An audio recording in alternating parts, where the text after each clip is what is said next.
Karigumba miyoi amana hapta amada US dollar 420 million Indian rupees ta 3,400 crore talabadi misak adu kayamuk yam sale pairamgani paisa leitamna maram oiraga college tamba tokkiba nupa asina chahi kharagi matungda tha khudingi talakpa paisa sing adubu punnaba rubber band sing leibada lakh ani hena kharcha tawri matam amada fake tickets fake degree amadi gari huran gi thabak tawram miyoi asi kayamuk yam sale pairakya haibada mahaki chahi gi income gi 10% haibadi US dollar 2.1 billion asi uchina siktuna natraga kokfai kasinduna manglibni hairiba miyoi asigi maming asi Pablo Escobar kawi mahak asi king of cocaine hain khangnariba world gi 80% cocaine asi mahakna puthoklibani miyoi amana sale paina bo honabada sale khaktamak uduna achum aral thiratrabadi crime gi world asida kari kari tarok I haibdu video asida khaminars lairab lawmi amagi macha amadi kidnapper oiramba misak asina 80s ki matamda kayamuk yamna sakti leirakke haibu leibak asigi ain asibu hongdokhi video asida marik chumna khaminars 1st December 1949 da Colombia da leiba Medellín sahar gi manakta Bogota kauba khongang amada Pablo Escobar pokhi Pablo gi asengba mangana asidi lairik laisu phajana tamduna leibak adugi president oiba asini adubu mahaki mapa asina lau singu tawduna talakpa paisa asinadi mapung fana lairik tamhanba ngamde mahaki mama asi school oja oibana mahakna talakpa sel aduna school fawbudi uchinna sinna loishinki adu college tamnaba hotnabada khwaidagi chawna singnaba oiribasi sel leitaba asini Pablo na mahaki imung manunggi fibam amadi matau karamna oiribna haibasi thijanki masigi matungda mahakna wasaki chahi kunithoi surakpa matamda mahak karorpati soidana oigani college matamdagi hauna Pablo asi crime tawba horakhi mahakna sel phangnaba mangda chutuna madugi mathakta thamliba nungsing adu phuktoktuna yonba horaklami adu masidiki paisa yamna phanglamde aduna mahakna luxury car huranba horaklami 1974 da Pablo na car ama huranlami masina maram oiduna jail fawba lerami ahanbadi crime sing asi sel leitabna maram oiraga tawribani adu hawjikti mahak thabak sing asi tawbada nungaiba ama yaroklami jail da mahakna asumna khanba horaklami matau karamna amukta lupa lakh phangadoribano maram asidagi mahakna kidnapping tawba horaklami mahakna businessman Diego Echaviera si kidnap tawrami amadi ransom point US dollar 50,000 Diego gi imu manungdagi piraknam hairam amadi sale su phanglam masigi kidnapping gi matungda Pablo asibu yamna sathiba kidnappani haina khangnarami amadi mahakna kidnapping gi thabak asi makaha na chatharami matam asida mahakna angauba machugi powder amagi maramda khanglaklami hairibi powder asi cocaine mi amabu yamna wana kidnap tawbudi powder asi packet macha ama yonbana hena sel phanglami masina maram oiduna mahakna gang amada yarami amari drug deliver tawbagi thabak asi tawrami tapna Pablo asi achaw drug dealer singa thabak tawminaba horaklami noma drug kg taramari deliver tawnaba chatpa matamda drug mafia amaga khadarami mafia asigi mami Fabio Restrepo kowi mahak asi ichamchamba drug lalon manatte Medellín city ki khwaidagi chawna drug karbar tawba mission noma Pablo na Fabio ge manakta drug deliver tawba lagdami numit asida Fabio na Pablo bu yamna karem kathaina ba mongda nganglami Pablo asi sawduna Fabio gi collar asi pairami amadi manakta leiba miyoi taramukka matomda khatnarami tanja asida Pablo asi sawba heman kidra nongoi satokna Fabio Restrepo asi nongoi kaptuna hatoklami masigi matungda mahak asi drug lalon bagi dunia asida maming yamna leirami Pablo na cocaine lalonduna sel yamna talam amadi afawa miyoi singa mahaki partners tawrami 1976 da Pablo chahi 15 surabi nupi amaga lohonglami chahi asimaktada Medellín Cartel kauba drug lalonba organization ama linkhatlami. US border lansinduna drug lalonba si mahakna ahanba bisakni. Matam kharagi matungda cocaine gi demand asi yamna wangkhatlami amadi organization asina tha amada cocaine ton 100 ki marfu phawba US da pusilami. 80s ki matam asida Pablo Escobar si paisa yamna pairam. Matam asida mahak masagi plane 142 helicopter 20 yacht 32 aduga yamna chawraba yum chamagadi fumba thoi amadi submarine ani amsu lerami. Submarine ani asi mahakna drug smuggle tawbadi sizinaribani. Aduga plane chamagadi funi thoi asisu mahakna drug transport tawbadi sizinarami. Pilot singbo flight amuk paibada US dollar 5 lakhs pirami. Colombia da matam aduga Learjet ani khak lerami. Aduga ani asigi manungda Learjet amadi Pablo gini. Learjet asibu mahak masana thawrami. Jet asigi manungda yamlaba case amadi cocaine matam chuppada haptuna purami. Masigi plane asi Colombia da US da pairami. Drug delivery tawba asida aikhoina khalludaba technique khal kaya amna sizinarami. Mahakna drug sing asi ngagi mabukta haptuna smuggle tawrami. Adubu information leak oirapdagi matam kharigi matungda khanglaklami. Masigi matungda Pablo na police singbu apangbu siduna anoba tactic ama sizinarami. Mahakna aikhoina senariba jeans khongraw asibu cocaine di liquid solution da lupthoktuna madubu kanghallaga box ta pack tawduna US tharami. Aduga jeans mayam adubu chemical da amuk lupthoklaga cocaine asi lawthoklami. Adubu matam kharigi matungda masigi technique asisu police sing na khanglaklami amade jeans ta cocaine solution haptuna export tawba asi tokhirami. Aduga masida yamna interesting oiriba amana mahakna US ta jeans export tawba si lepkhini. Jeans mayam adubu cocaine solution da luppaki mahutta jeans adubu haptuna pack tawgudaba box adu oina lupthoktuna cocaine export tawrami. Police na jeans mayam adubu phagatlaba matung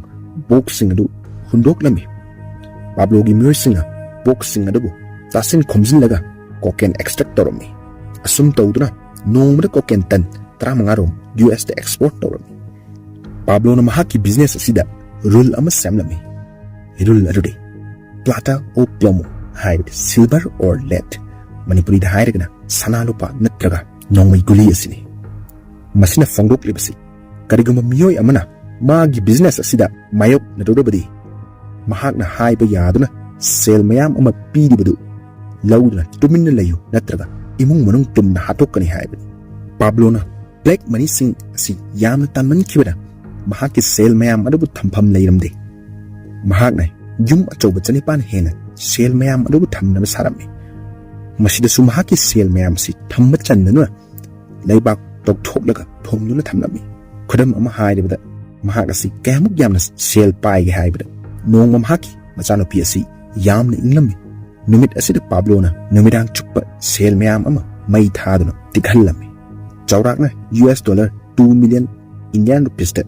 16 crore hen gi senfam. Pablo na yamna chawba yum ama sarami. Yum asigi akoibda ju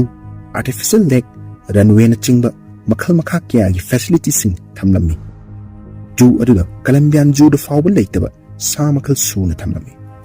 Matam asida Pablo asi sel aduki matik pairami adubu mahak safe oina lainaba laibak asigi sarkar asi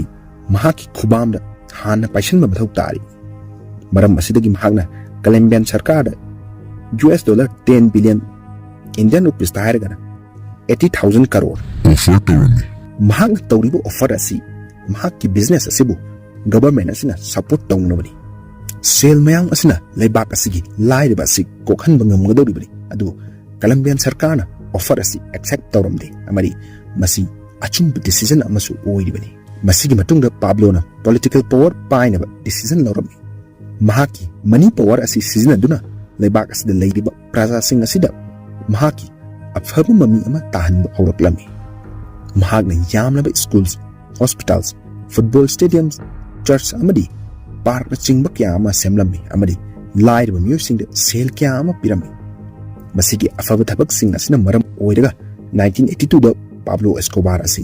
alternate member of Congress oina khallami. Adu masigi power asi kuina chatkide. Chahi anigi matungda mahak asi pham asidagi resign tawba taki maramdi opposition party na mahaki criminal activities sing asi loina puthorki masigi matungda Pablo na magi business asi hena yang tawba horki 1989 da Forbes na Pablo asi 7 richest men haina lapthoki aduga mahaki net worth asi $25 billion Pablo na politics ta khong thangjin libasi politician mayam sing asibu marup sanaduna magi business asi yamna line pangthoknaba haina khankhibani adubu masigi ona tinaba oina mahaki yeknaba oina loina oirakhi Luis Carlos Galean Sarmiento asi presidential candidate oina songthorapni amadi Pablo ki yeknaba oirakhi 18 August 1989 mahaki Pablo na nomaina kaptun hatlami 27 November 1989 Avianca flight 203 asi bomb siznaduna thugaiki flight asida punna miyoi cham ga taret board tawkhibani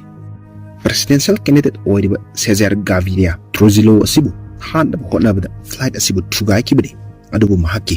laibak phabana flight asida tonglamde Pablo na mahaki yegnaba sing hanaba mahak masagi oiba army amalin khatlami aduga sicarios haina ming tholami yegnaba singbu hanaba mahakna karor lising amaga chatruk hena thadarami Pablo na chawrakna miyoi lising mari hena hatki masigi manungda judges chani police lising ama journalist amli government officials sing yawi 1992 da Colombia da miyoi lising kunipan chani kuntratret murder tawki aduga prithvi asida khwaidagi wangbo oibani Colombia gi mathakte international pressure yamna laklami matam asida president oibasi Pablo na hatna bhonakhiba Cesar Gaviria ne mahakna Pablo bu sarkar asida surrender tawnabu warning tawki Pogkhum oina Pablo na condition ani thamlakhi ahanbada US ka lainariba extradition treaty asi loishinba asini treaty asi ki matung inna laibak ani asida leiriba prisoner sing asi thadok thajin tawba yaribani US jail da leibagi mohutta Colombia da sijakhibane hena fai haiduna Pablo na fongdokhi ani subada masana sajaba jail da lejaba asini amadi jail asigi kilometer kharagi radius da police sanghandaba asini aduga masi government asu accept tawki wakhalda amukta sagatpiyo laibak amagi ain kanun hongdokpa ngamba misak haibasi kemuk yam sakti leramani jail asibu La Cathedral haina maming tholami amadi masi 5-star hotel di tabanate jail asida swimming pool waterfall cinema hall amadi airport fawba thamlami jail asida leirabsu mahaki drug ki business asidi leplamde mahakna jail da leina makhata na satharami mahaki business asibu matam chupki oina loisin kinaba jail asidagi Pablo shift tawnuba Colombian government na decision lawrami jail asida numidang ama Pablo fanaba forces mayam ama laglami adubu Pablo na han paw fangbadagi mahaki khongbu singaloina mafam asi thadoktuna mangjawna chatkirami chahi ani haukrabsu Pablo asi karaida leikrabno haibasi karimat khanglamde masigi matungda US amadi Colombian government na joint forces amaling katuna Pablo fanaba specialized torami tim asi search block haina tholami tim masigi miyo chatrukna 24/7 Pablo thirammi adubu phangma kawbaleramde 1st December 1993 Pablo gi mapok numitni amadi mahaki 44th birthday asi pangthokli adubu mahakda imung manungi miyosingda phone na wari sarami matang asidani authorities singna kuina ngairak tanja asi fanglibasi search block na mahaki phone na wari sanaba asidagi magi location asi khudakta trace tawm mahak Medellín sahargi yum amada lotun laidibani numit asigi numdangda search block asna mafam asida yoksinduna cordon tawami 2nd December 1993 da mahakna lairiba yum asimaktada Pablo mahaki mathafakta nongoi maru ahum panuna mafam asimaktada punsi loiki adubu mahakna talamba sel mayam asi karai da thamlambano haibasi kanamata khanglamli mahak sikraba matungda magi masenupana media da fongdorakpada yumgi faklangi manungda $18 million fangkhiaina fongdoraki Pablo na talamba sel mayam asi tongan ba yan ba famsin lotuna thamlamki mataw asum tawdra sel leitabdagi college tawba tokhiba Pablo Escobar prithvi ki khwaidagi sel paiba misak ama oiki adubu aroibadadi asibagi khayata taki ꯑꯗꯨꯕꯨ ꯑꯔꯥꯟꯕ ꯊꯕꯛ ꯇꯧꯗꯨꯅ ꯁꯦꯜ ꯄꯥꯏꯒꯦ ꯍꯥꯏꯅꯗꯤ ꯀꯩꯗꯧꯅꯨꯡꯗ ꯈꯟꯕꯤꯒꯅꯨ꯫ ꯋꯥꯔꯤ ꯑꯁꯤꯕꯨ ꯅꯨꯡꯉꯥꯏꯕꯤꯔꯕꯗꯤ like ꯑꯃꯃꯝꯇꯪ ꯅꯝꯕꯤꯔꯝꯃꯨ꯫ ꯀꯪꯂꯩ ꯊ꯭ꯔꯤꯂꯔꯅ ꯃꯌꯥꯝꯕꯨ ꯍꯟꯅ ꯍꯟꯅ ꯊꯥꯒꯠꯆꯔꯤ꯫